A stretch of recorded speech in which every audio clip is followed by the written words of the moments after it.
এমি মার্টিনেজকে দলে না নেয়ার শাস্তিটাই এখন হাড়ে হাড়ে টের পাচ্ছে ম্যানচেস্টার ইউনাইটেড।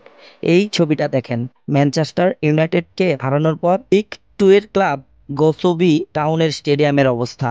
লজ্জা শরম বলতে কিছুই বাকি নাই ইউনাইটেডের ম্যানেজমেন্টের।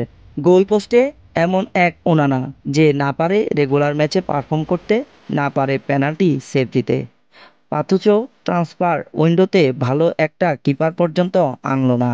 এমি মার্টিনেজ হয়তো তাহলে একের পর এক পেনাল্টি আটকায়া যে ওনানার জায়গায় ও